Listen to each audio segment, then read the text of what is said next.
Welcome to another episode of Diamond Cast. Slightly less of that floor. It's a bit more of a smattering there, really. Oh, I know. Oh, you should put the big crowd on. Well, one day we do the big crowds. Natalie's disappeared already. Well, that worked well. Less than a minute. Oh, she's back.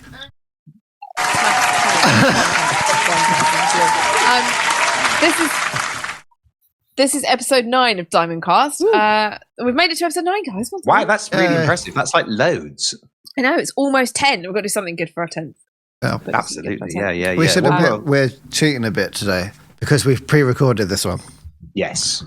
As it turns out. Cool. Yeah, everyone goes on holiday together. Thank you. Like famous 5. Aww. We'll take Harley with us. There we are. This is 5, isn't it? Actually, with all our fucking we get to solve, it'd be so cool. With all our mates and everything, Slothy, Paulette, now Rockadile, it's going to be like the famous 12. Cool. Explain Rockadile. Oh, it's Jerry's crocodile puppet that he made a video with for the Michael's birthday video. Oh, cool. I don't think everyone's seen that. So yeah, I'll have to send you the final thing. I know this is off topic, but because I asked Jerry to send, like, again, a similar thing, what I thought was just going to be, all right, Michael, happy birthday, mate. You buy us a drink Jerry's if you want. Adam's dad. Right? Yeah. But then it was like 2 minutes long of him, like, with this crocodile puppet and this, like, swearing parrot puppet. Nice. It was like some kind of sooty reboot, but, like, with loads of swearing. Cool. That sounds awesome. Do you think we should get Adam's dad on the podcast? Yeah. Definitely. He's also our driver sometimes. It's a bit of context. Yeah. The guys out there. Yeah. He's been to a lot of gigs and on tours and stuff with us. So yeah, he's really cool. He comes to all the shows. Hi, Dad. All right. Should we? So episode 9, we thought it'd be fun to sort of, in the spirit of mimicking game shows and so on, to do a little bit of Room 101. Now, for those of you who don't know what Room 101 is, it's a comedy sort of game show with celebrities that happens in the UK, where 3 celebrities and a host, the celebrities have to basically describe something that's a bit of their pet peeve, something that really irritates them, but it's very slight irritation that not everyone shares. And then the host has to decide which of those 3 things gets to be confined to Room 101, which is actually named after the nightmarish torture chamber in 1984 by George Orwell, forever and never gets to come out. And so it could be anything you like, but it has to be slightly obscure and a bit funny because it's in a comedy show and very lighthearted. We can't say things like war. Obviously, everybody thinks that. It has to be more of, I mean, some people might not think that, but we're not talking. So that's the premise of Room 101. We did actually involve some of you in this by asking this question earlier in the week. So there have been a few interesting answers of what people in Instagram thought as well of what should go into Room 101. So but I'm going to start with. Who wants to go first? Well, we're on like a TV quiz show vibe now because Catchphrase did so well last week. We thought we'd switch it up. Yeah. Catchphrase did quite well. Yeah.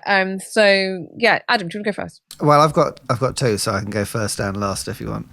Well, I mean, just do one for now because then I'm going to decide who's the most. Are you going to decide? Oh, brilliant! So we could. Yeah, win. I'm Frank Skinner. Nice. What's the price? A diamond black bed sheet. Ooh, this is high stakes. This thing actually exists, by the way. There's only one of them in the world.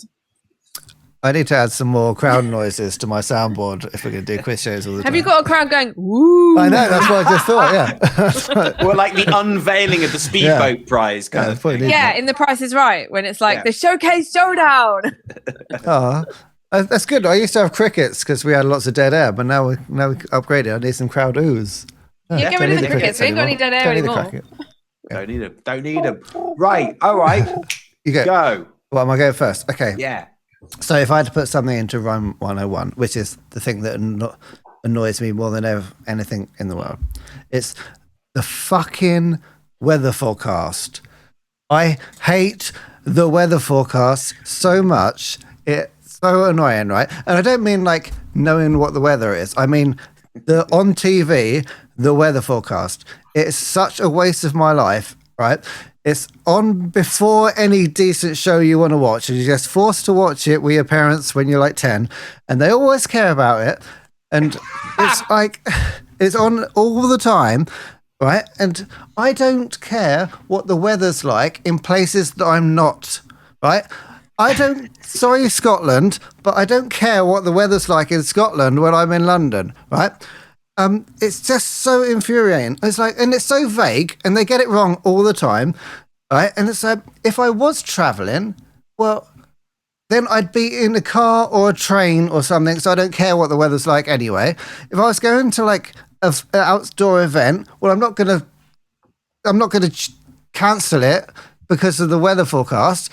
It'll just, maybe I'll take an umbrella. But also, I live in England, right?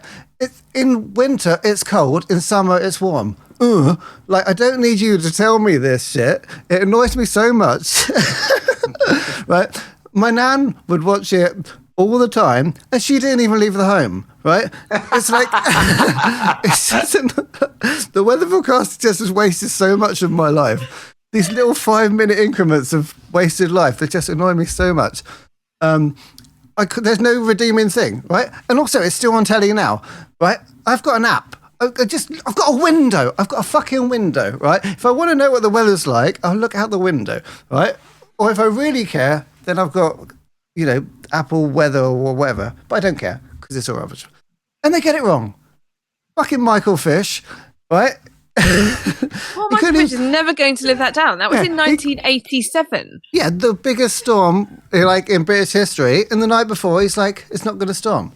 It's like, you're blagging, mate. It's a whole blag. It's all vague. It's like, there's a warm front. There may be showers and a chance of sun in the afternoon. It's going to start cold and get hot. It's like, this is fucking...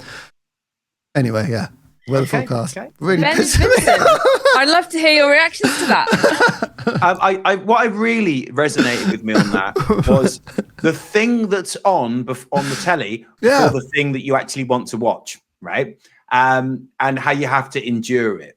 What it reminded me of, I'm going to go slightly on a side quest here, was when I was growing up, before the good telly started on Saturday, they'd have the football scores on, right? Oh, yeah. And for some reason, they had to just talk through all of them, and it took like half an hour to 45 minutes to an hour, and it would just be this footage.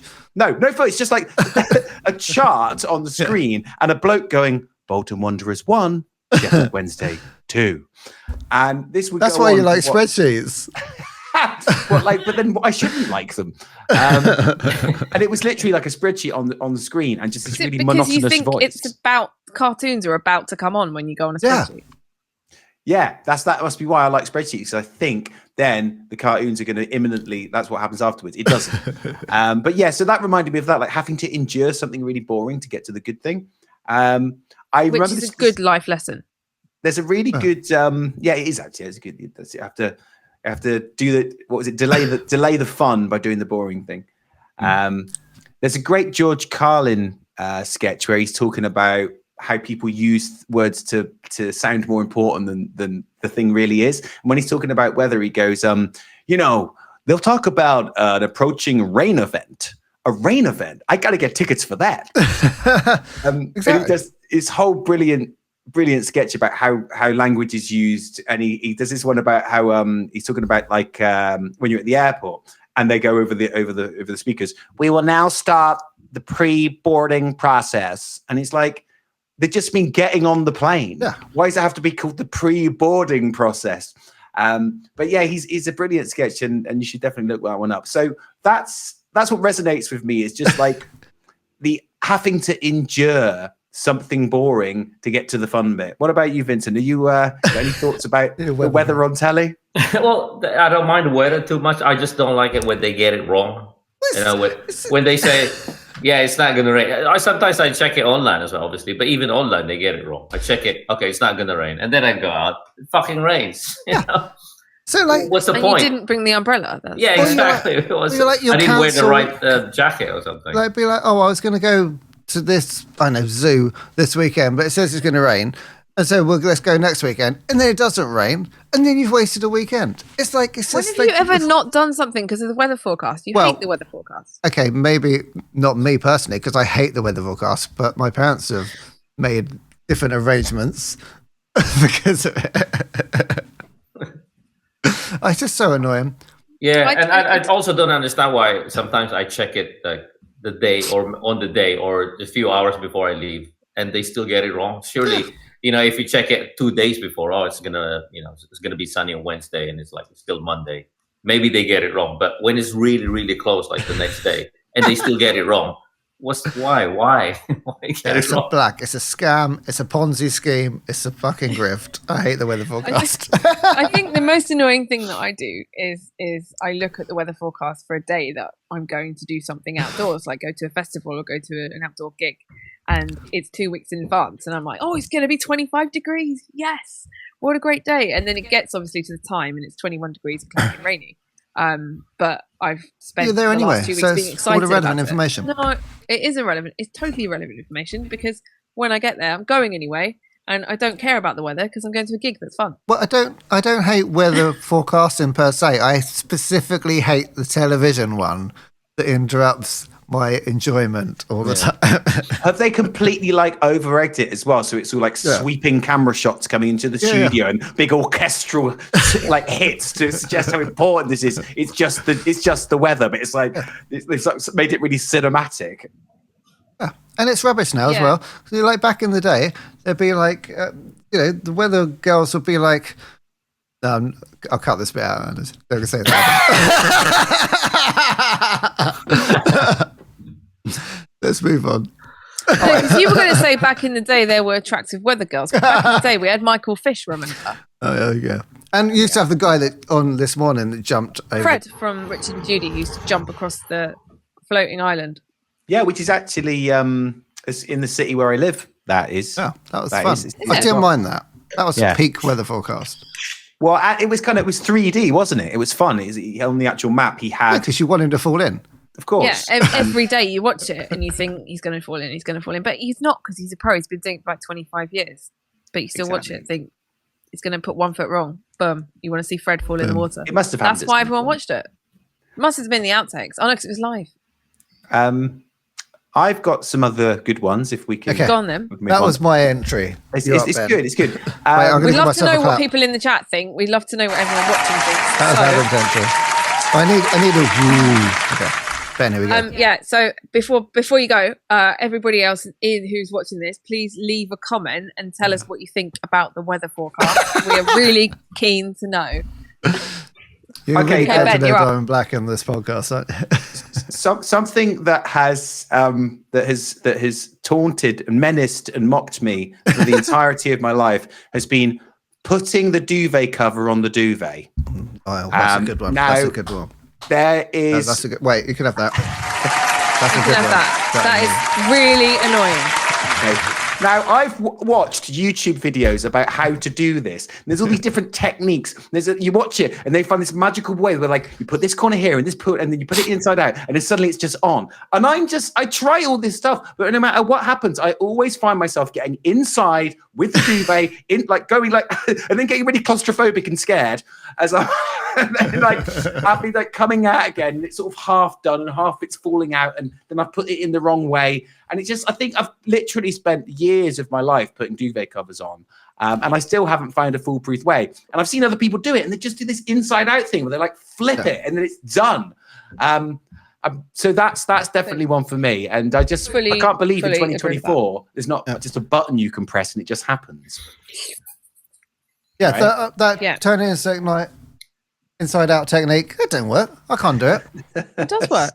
I can't do it. It's okay, well, no, I only learned how to do that because we have a friend who's a nurse, and she was like, "This is how you do it." She did it really quickly, and I was like, "Oh, yeah, exactly." It depends on your duvet. That I would never have done it before like that. I would have got one corner and then put it in and done exactly what Ben did, and climb inside it. By the way, I don't recommend everyone does this because it's probably dangerous, but I did used to do that and then roll down the stairs in it when I was a kid. My mom was teaching me how to put it together and stuff, and I was like, oh, this is quite safe, and it's actually quite comfortable. And then me and my friend used to when we were about 10 used to get in a duvet each and like go down the stairs at the same time. Pretty exciting. Yeah, I really please don't try this at home. Don't try this at home unless you're 10 and you've got like bouncy bones that don't break. Don't try this at home. What about building like a fort in the absolutely all cushions and duvets and stuff? Cushions, duvets, the sofa cushions when your parents weren't looking. A couple of chairs, that you'd build a bigger and better fort every time. And if you could put some technology in the fort, because obviously in the early 90s, technology was, all cables and CRT screens and sort of, things that didn't move very easily. So it wasn't like you need to get a fort with like entertainment inside it. You would peak fort. Well, the fort is the entertainment. No, but then you can sit in the fort and you can watch a film. The whole thing is to like get a fort put together, sit down in the fort, watch a film. Do mine in the garden, so it's a bit of a... Grew up in a flat.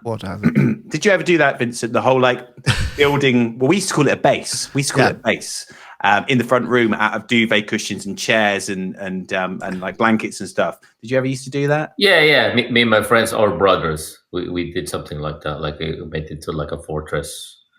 Did you call it a fortress? Cool. Make a little drum kit. Gothic. Now it's a drum kit. Used to be a fortress. They're just like, oh, drums. That's what I'm... Were you allowed to do it, or did people's parents get annoyed when you did it? No, we're allowed. We're kids, That's cool. Allowed. What was the most epic fortress you made? Oh, me? Yes. I can't remember. It's super long time ago. Can't remember. It probably just put a bunch of, pillows, chairs, tables, maybe. Let me think. Next time we go on tour, let's do one. We can post it on Instagram. Take a picture of it. Yeah, like MTV Cribs, but check out our forts and visit each person's hotel room. Like, what fort have you built in your hotel room? I've got a couple of other ones, but they're like basically things. Wait, hang on. I've got another question about the forts. I'm really sorry. Can we keep on this? Of course. Second forts. You mentioned, Ben, that you called it a base. Does that mean that there were other people in your group? Second forts. Does that mean that there were other people in your group who had a base somewhere else, and it was like you played like capture the flag or some sort of like game where you had to try and like capture someone else's base? It was just a synonym for what some people would have called a fort or a fortress or whatever. It was just a base. And maybe that's just a West Country thing, because we also had a base that we made at the end of a lane, where when you're at the end of a lane, where it was like by some trees and you'd seen something on the telly that was cool in the Goonies, and you try and do it and it would just fail because you don't live in a film.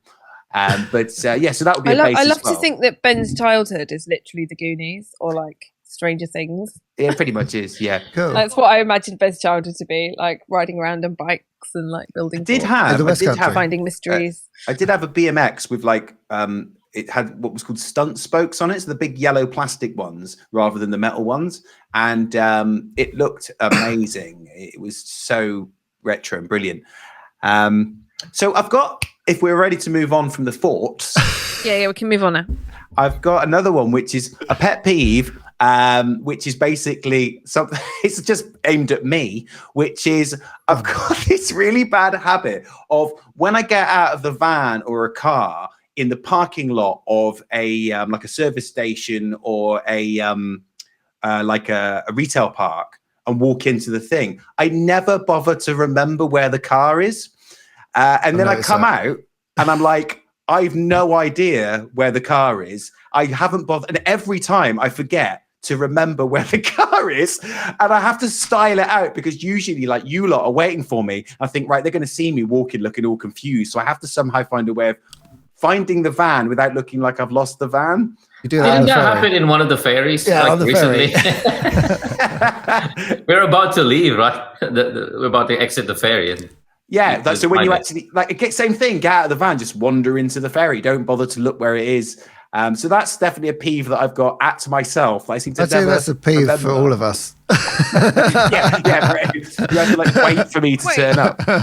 In Ben's defence, in the ferry, there was another van that looked very much like ours. No, it's a different ferry. Oh, one I wasn't. It's like an episode of Seinfeld where they can't find the car.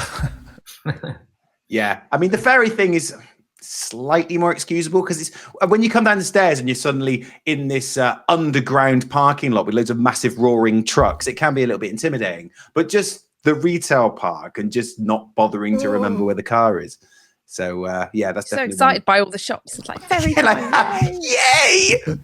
Get to get off the ferry. You've been on in the van for like 10 hours. You're like, I want to go for a walk.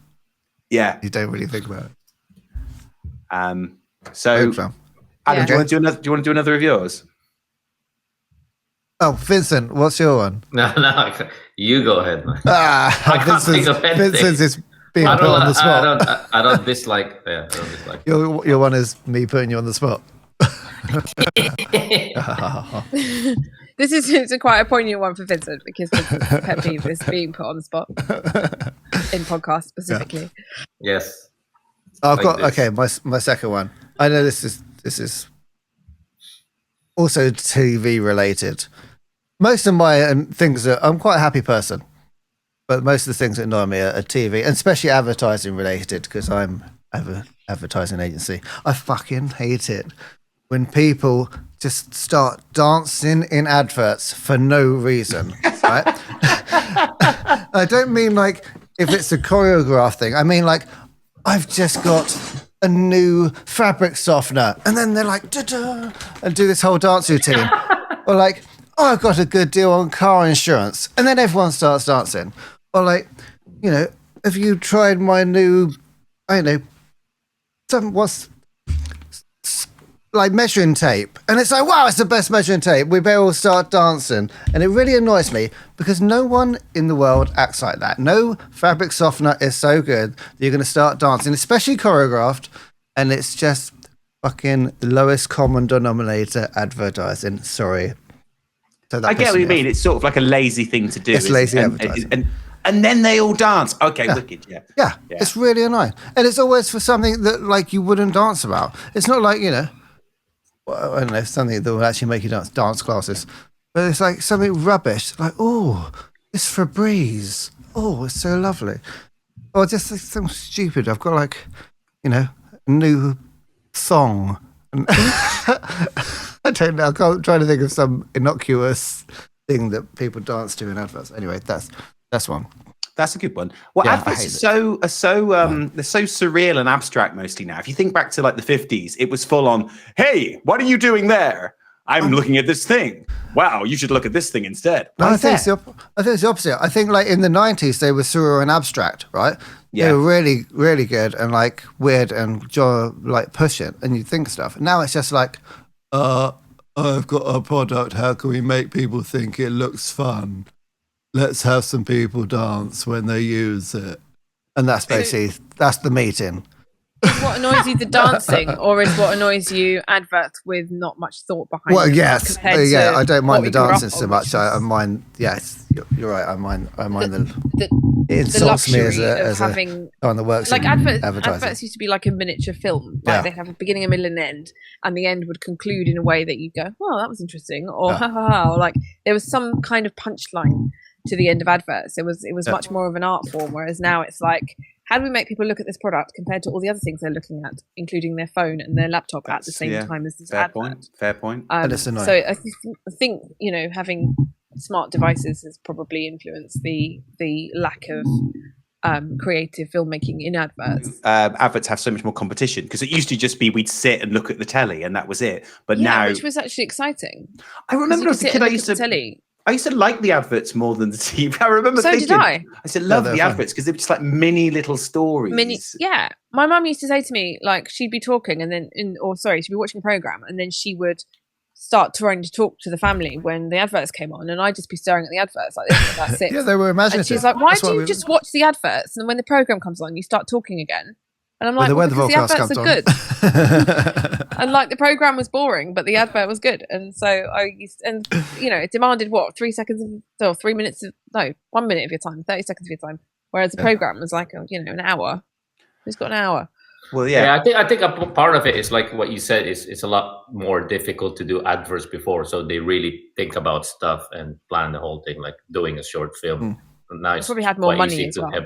Yeah. Now it's a lot easier to have a nice camera, some extras, some actors, and just film it. Have you ever You can still done? do a plot though. Yeah. Well, there was this amazing commercial in when I was growing up for Carling Black Label, where it was this incredible thing where they had it started off, had a commercial, a bit of a story in it. And it was something to do with, it was set in the Wild West, and the protagonists were being pursued by some cowboys, and it was somehow tied to the joint. Anyway, then the next advert came on, and it was this woman in a supermarket, and she was chatting about the whatever it was, and she took this thing off the shelf, and it revealed one of the cowboys from the advert before. So what happened is they'd broken into the second advert, and it did it for a third advert as well, which was this like amazing fourth wall breaking meta 3-tiered Carling Black Label commercial. It just blew my mind as a kid because I'd never seen anything like that before. It was so cool. So That's cool. the thing. I bet no kids now remember adverts in the future other than like they used to have dancing in them. Well, this is probably why we got into advertising and design, because they love that shit. There used to be some really good stuff back in the day. I can remember all of the good adverts in the 90s. I remember the jingles. I remember the slogans. I remember the songs. Washing machines live longer, work out. Oh, yeah, by Barry Scott. It's 11:30. Diet Coke time. Diet Coke break. Yeah, Diet Coke break. Even the music, that Gillette. I love that advert. The Gillette. The rock music. It had like rock and roll, like Yeah. the best a man can get. Yeah. Yes, the man can get. That was so cool. Yeah, so like some of those, I said, really memorable jingles and tunes. I mean, as much as it fucking annoys me, I still remember the Asda tune from the. I mean, I'm not going to sing it because it's too annoying. That's the one. I just hated it so much, but I remember it. This is a very British themed episode for our international fans. Sorry. No. Well, Gillette and Coca-Cola would have been. Oh, that's true. There Diet Coke as well, break everywhere. Yeah. Yeah. I love the Diet Coke break because it was just this man, this like Chippendale looking man on a Dream on a Boy. window cleaning Oh, it's thing. Ben. Dream It was Boy. Ben. It was Ben. like coming As he down goes for a the window break. thing, and all the women in the office were like, it's 11:30, 11. I don't want to, and it was, and then he'd just be drinking his Diet Coke. Like, why don't we have sexy ads anymore? You got one on this podcast, mate. This whole podcast is a sexy ad. But yeah, no, to the point where those sort of things were so memorable that they would sort of proliferate everyday life. So things from adverts you'd start saying at school, or like someone might say it down the pub or whatever, because everybody knew what you'd referring to. Yeah. And it would sort of become a public consciousness thing that you could, and stuff like Diet Coke break, I still remember it. So, and not because it had an attractive man taking his shirt off in it either. It's because it was very well put together piece of cinema. It's because he was wearing a vest. That's it. That's how There we you go. That's started. where you got your style. That's what your pet peeve is, Ben. Sleeves. Sleeves. I hate sleeves. Jerks. What are the point? What's the point of sleeves? So I've got another one. I've got loads. Okay, keep going, man. This is fun. I've got when you get on a budget airline and there's no seat pocket. I mean, the least you could have is a seat pocket, and you've just got this. What do you put in the seat pocket? Well, you put like your stuff, don't you? Like Earphones, your headphones, maybe your phone, passport. stuff. Yeah, I want that as well. And you just like, what do I do with this stuff? This is mocking sheer piece of like material in front of you. It's like they couldn't even do that. They couldn't even give you a pocket. Well, and I guess it also just makes me feel so unworthy. I've got a question. Go on. What's wrong with the pockets on the clothes you're wearing? Don't you have the stuff in your pockets already? Why do I you don't need a even have pocket on the sleeves. seat? So. You don't have pockets. That's why you need it. They're too tight as well. But yeah, no, it's a fair point. But often on a plane, can be quite hot. So it's strip nice off. to have the. Well, there you go. It's 11:30. And so no, it's not. It's 3:15. It's 11:30. Yeah, just I guess it's just that sort of. You've already like pressed up against the seat, and you're just budget airline. You've got someone next to you who's like got their arm half over you, and yeah. I've got. What's the deal with these airline pockets? Yeah, exactly. What's the deal with airline pockets? What's the deal with? Yeah, so that's one that I enjoy. I also enjoy the megabus. I don't know if you guys have ever got a megabus anywhere. I did not enjoy the megabus. It was very, very budget. It was the most budget form. Is it a pound? Is it actually a pound? It was £1 for a while plus 50p booking fee. The joy of it was that you could travel anywhere in the UK for £1 on the megabus. That's good. Yeah, It's not good. It's not good. but it wasn't good. I remember there were all sorts of tales of megabus space to spare with which I could enthrall you. I shan't. I'll just tell you about the time that exactly when I was I was on the megabus for like 5 hours, and the AC above was like ice cold, but they had the heating on below as well, which was like searing hot. And I was stuck in the middle of this like terrible temperature dilemma for 5 hours. So that's my megabus memory. No one likes a megabus, man. That's rubbish. Did you come out with like burning feet and like a cold in your? This is why you've got like you need fans all the time now. Yeah. I think that's how it started. That's how it started. Never been able to. Is this your origin story? Being a supervillain that just needs fans everywhere. Yeah, and then no sleeves, taking shirts off. It's all to do. The supervillain thing. It all comes back to the harrowing megabus heater experience. It's like the Hulk, but just goes like this with the sleeves every time. just the sleeves. He's just trying to be cool. That's why. I actually thought of something. That's your catchphrase. I thought of something. We thought of something. Oh, yeah. The reason is because I've been traveling quite a lot, and then I'm sure you guys know this as well. When you check in a hotel, right? You just get in your room. You know how it doesn't matter if you're in the UK, Germany, France. Every single hotel, especially the bed, got this. When you get in the bed, right, the cover, the duvet cover, or the blanket, it's always stuck in really tight, and you have to really fight for it. Oh, fuck! I need this blanket now. You know what I mean, right? Yeah. It's so tight. So I agree. We've trapped. That's 3 different Seinfeld episodes now. We've done. What did they do? I absolutely hate that. George has to kick the duvet out. You can't find your parking space. Correct. And just the deal. What's the deal with Airline? What's the deal with? Well, he says Airline food, but yeah, I really hate like being annoying. trapped in a bed by a sheet. I think that's terrible because I never like the sheet to be around me. I like it to be like off the bed, which is strange. But yeah, no, agreed. Yes, fully agreed. Cool. Okay. So we're still like traveling and being on the road, and mine's just like fucking. They're all about being on the road. I admire how passionate Adam was about how much he hates the things that he hates. They are very. I've been thinking about this for a while. That's why. Incredibly, I mean, we could just sit here and watch him rile himself up to the point where I think he just exploded, and it would be funny. What's your one, Natalie? My one is going to bed. I just hate it. Going to bed. I hate going to bed. Right? If there's something else I can do, I think it's a waste of time because you spend so much time sleeping. And like sometimes if I go to bed too early, I wake up a couple of hours later, look at the time, and it's 1 o'clock, and I'm thinking, oh, I've got another 5 hours of this shit. Like I really, really hate like the act of sleeping. Right? Dreams are most often boring. Occasionally I get a cross dream, but most of the time they're annoying. Boring. Especially other people's Dream boys. I hate. They're just annoying, and like, it's actually quite nice. Actually, a couple of times I've had some really good dreams where I've dreamt about people that I love that died, and they were still there. And it's because they're still there, and then I wake up and it's actually like I've seen them, and then I'm just like, oh, I feel like I just saw them, so I don't think they're dead anymore. Which is quite nice, and I really thank my brain for providing me with those. But other times I get, really horrible ones. So and it's a potluck. What you're going to get. Nothing influences it, and the rest of the time, nothing. No dreams to entertain me, just boring sleep. You just don't like the process of going to sleep. Hate the process of going to bed, right? Like I'd rather just fall asleep when I'm pass out when I'm tired.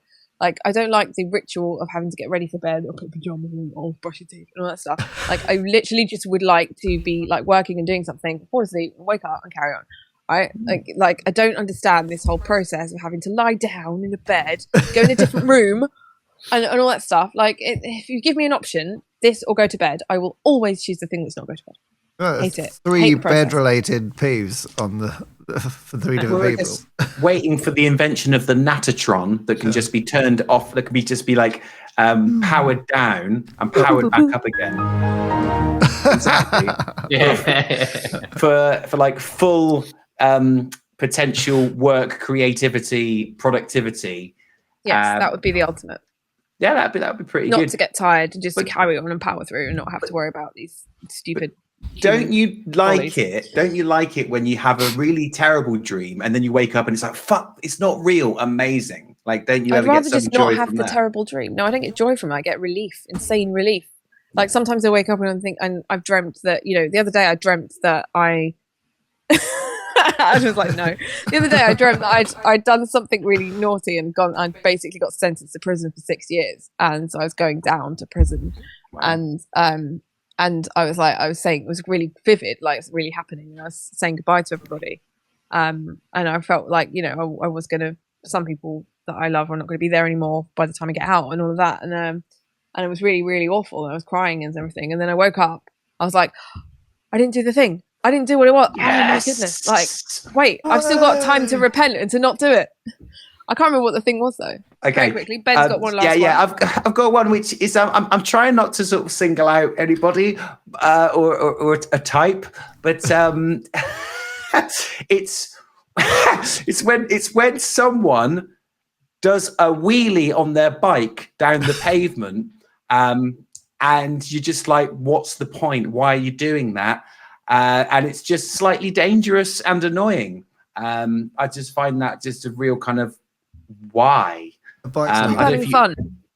Do you know what? Do you know what I mean? And you just look around. There's someone on the pavement, very dangerous, doing a wheelie. Like I'm going to be, whoa, you're so cool. I just find it.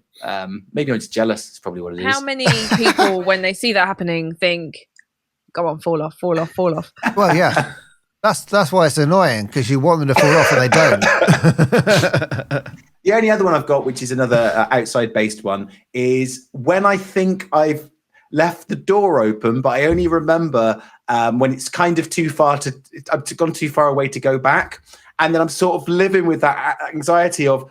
I don't remember closing it, but then I always close it, and I always have this problem, and I always go back, and I've never left it open, but maybe this time I did. So that's one that go back. It's like leaving the oven on or something. Yeah, that I can definitely relate to that, especially in my studio. Every time I lock it, I always think, did I turn the lights off? Okay, let me open it again. Okay, it's off. And then I shut it. Wait, did I definitely turn the lights off?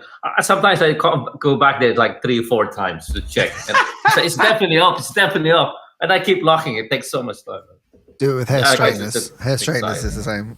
Oh, yeah. Did I got leave an them automatic on? shut off now, though. And that's why they GHDs have got an automatic shut off. That's why they added That's it. really good. That's really good. We want to hear all of your, like, the most extreme stories of going back and checking something. Like, did you literally get all the way to work and then have to go back home again and make an excuse to your boss why you were going back home because you had thought you left something on or something, anything along those sorts of lines? Like, or have you? Who has done the most? Well, right. Or who? Well, yeah. I mean, I always thought I did, and always went back to check. And then one time I didn't go back to check, and I actually did leave the stove on, but it was fine. That's law. See, now we're all going to think that we're always leaving everything on because of your nightmarish story. No, because then I always check. Like I always double check before leaving because I'm like, if I've done it, Yeah. Well, that's good. Could you learn from it? Exactly. All right, so you have to do it once. I think. That's also like going back and checking a venue like 10 times before we leave. But then that's also because that's. Oh yeah. I do that. I think you have to check. Everyone has to do the round, even though someone else has done it already. Yeah, it's nice to be able to trust that everyone's done it though. Yeah, it's good. You sort of need to see it yourself, don't you? Yeah. Okay, Nat. So have you got some ones that have from the people back home? Okay, so I'm just going to read them out. We're going to react to them. So these are fan pages. Yeah, so what people on Instagram would put in Room 101. Okay, so officially Steph says cats, just cats. Oh, but we like them. What? She doesn't like cats? I'm guessing so. That's what I say to that one. Wow, okay. I'd like to know more about why. Like, why cats? Like, why would you confine cats to Room 101? And I'm sure there's a lot of people in Room 101 who'd probably just look after them. So that'd be all right. Okay. YVA Eva 900 says zip. I hate the noise they make. Zips. Like the noise of doing a zip up. Yeah. Yeah, a bit like Really? Oh, okay. tearing, like things like tearing tinfoil and those sort of I don't know, sensory things. Nails on a chalkboard sort of thing. Yeah, that sort of thing. Yeah. Has she ever seen Rainbow? That she hates Zippy. Wait, the character Zippy and Bungle. Zippy, yeah. Wait, do your Zippy impression. Well, it's a bit like it's like this. It starts off with George, and George wants to make something, and George goes, "Oh, Jeffrey, I want to make a dolly. We got to make a boat. Oh, Jeffrey, I want to make a dolly with ribbons in her hair. We got to make a boat." This would go on for about 20 minutes. I love it. For those of you who don't know what Rainbow is, we'll put a picture up on the end. We've got a lot of British TV references in today's episode. Oh, it's so good. You got to watch Rainbow. If you go and watch it on YouTube, like it's got all the reruns. They're amazing. And Ben got that spot on. Yeah, it's well good. To see. They're two puppets. Although They're Eva real. 900, They're not puppets.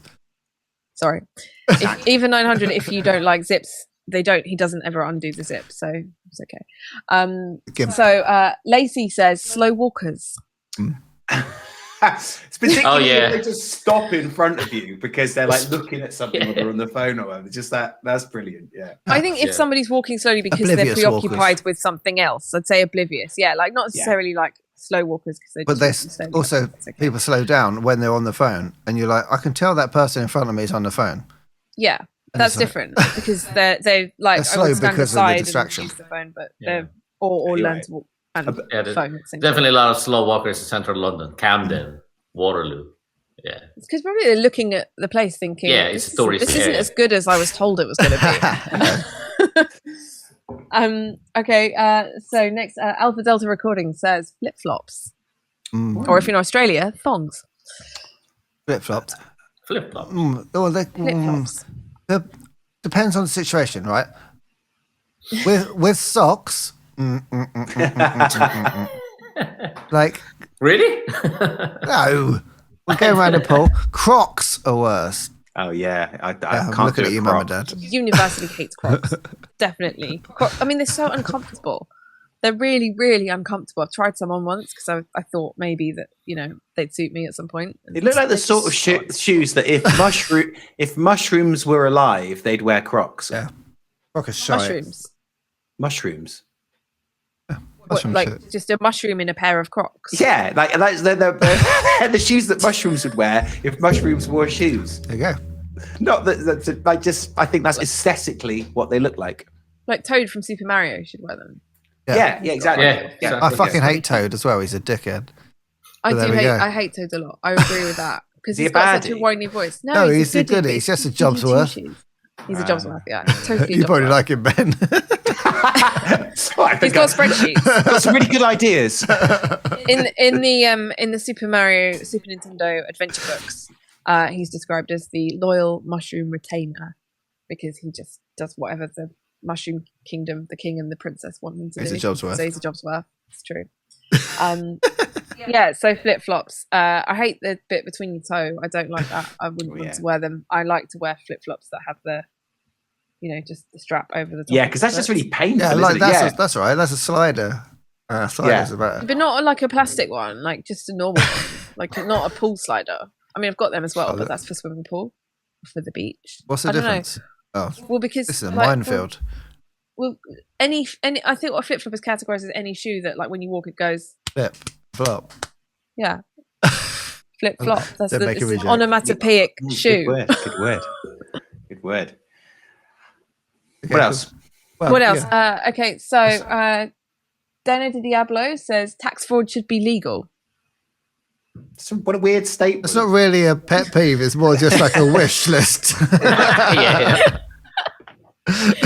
And there's a salute emoji as well, so I don't know what that means, but a lot of people probably agree with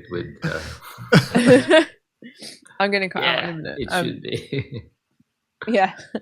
Leah McClune says, automated phone lines. Please say the reason for your call after the beep and 6 hours later. I'm sorry. Yeah, Press yeah, one. yeah. Yeah, that can be annoying, can't it? A lot of ours are very like 90s-esque. Are ours because we got the pet peeve in childhood, and then we just didn't get any more pet peeves. You can put a man on the older. moon, but you can't fucking, you know. Oh, Natalie's gone again, for fuck's sake. Oh, my pet peeve when Natalie's camera cuts out. Yeah, and also particularly if there's like other people around and you've got this automated thing and it's saying, please, after the beep, say, my voice is my password. And you're like, my voice is my password. And please state clearly, what is the problem? And you have to do this really like stupid talking to an automated voice. So you do it in an automated voice. Yeah, so it's really clear. So it recognizes it. But what you're really doing is training the robots for a robot army takeover. That's what it is. Their voice is their password. That's why they speak like that. They would normally talk in normal voices, but because people thought they were robots, they were like, yes, please connect me to line 14. Right. Or, I would like to see the doctor at 9 o'clock. Oh, like a Dalek. That's why. And That's how they've learned. That's how they've learned. Yeah. Skynet. But like the worst thing is like when you do it in an annoyed voice because they haven't. Please repeat it again, and you go, "I would like to see the doctor at 4 o'clock." Right? That like it doesn't recognize it. You have to literally be really nice to it, and if you do it in a kind, calm voice, it goes, "Yes, passing you through to line 5." That's good. It's teaching you to be nice. No, but it's really annoying. It makes them more angry. In the end, I like multiple times. I've like. Tried to slam the phone. You can't in this day and age. It's mobile. So that's annoying. Like, flip phone. You could be like, "Fuck you." Flip the phone. They can't do that. Or slam the phone down. But you can't do that anymore. It's just you have a phone. You have to just. Well, it's gone mad. You can hurl it across the room in a rage. Yeah, then you have to repair it because you break the screen. Yeah. That's why iSmash exists. That's literally why they have a business, because people got annoyed at these silly automated phone lines. Yeah, Leah McClune, we're all in agreement. Cool. Yeah, that's a good one. Cool. Next one. Robin Lee says, this will sound dumb, but the eyes on potatoes, they really freak me out for some reason. The eyes? Like Mr. Potato. Or the little things. The little nubbins, I guess, that grow out of potatoes that are going to, when you leave potatoes in the cupboard and then they end up growing. Little sprouty bit. The sprouty bit that's going to, that's what not like what Robin means. Mr. Potato. I think she means the little brown like dot. Maybe that should. I don't know. Little round dot.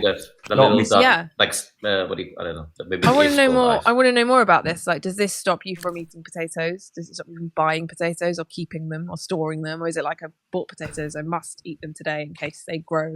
What about? Interesting thought. I don't know. You could just eat like chips. Like, so don't go straight for the potato. Go for the potato that's been made into something.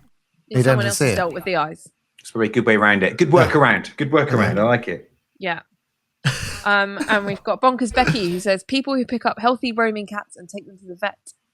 Oh. What's stray cats? What's like stray cat hate on this one? I don't think this isn't cat hate specifically. This is people that think that. I mean, I think it's people that are trying to be like overly self-righteous and think that a stray cat needs some help when it's fine, and they take it to the vet. Some cats hoping are to be like a completely savior, healthy. Yeah, I mean, there are certain countries, aren't there, where it's very common to just have stray cats everywhere, and stray dogs as well. I think Philippines got lots of those. And they just exist in the same way that like a beaver would, just living its best life. Beaver's got a damn good life. Oh, that's really good. Just a damn good beaver. Or like, a Jenny Wren might just exist. You don't have to, they live in the wild. But that's, cats just wandering around. Cool. There was one other one, which is Satu Valo, who said hate comments, but I think we can all agree that's... Well, we hate comments, apart from the comments that you might leave on this video. The good comments. We like comments on this below. That's know what you thought. Brilliant. Yeah. So if we could all do that, and everyone could leave a comment on the video. Yes, please. Thank something that's your pet peeve, or any of the comments. Don't say Diamond Black. Diamond Black doing podcasts about Diamond Black going off on one. No, if you could leave a comment if any of these pet peeves have stirred you in any way or have made you remember one of your own, or if you identify with any of these pet peeves that Diamond Black has shared with you today, we would really love to start a conversation and learn about what your pet peeves are too. And yeah, hopefully we'll get to learn a bit more about each other. It's wicked. All right, brilliant. Cool. Nice. Well, Thank you so be much back, for joining as ever. back live next week. Yes. Thank you for watching, guys. Please like and subscribe and leave a comment and like this video because it really helps with our engagement. Oh, Oh, That's awesome. look at that. Way. I don't know how he done that, but like, see, that's a sign. Like and subscribe. you do that to my screen, Adam. I didn't do it, no. How did that happen? He's done it himself. Your laptop does it. You never do it it's a new again. thing on the That's MacBook. it. You can do the metal hand. Oh, see, Oh! I think it's a thumbs up. There you go. That's a sign that you guys at home should like and subscribe. Definitely. So yeah, like and subscribe for more of this. And Okay. yeah, Okay? yep. Wicked. See you later, guys. See you next time. Bye, guys. Bye.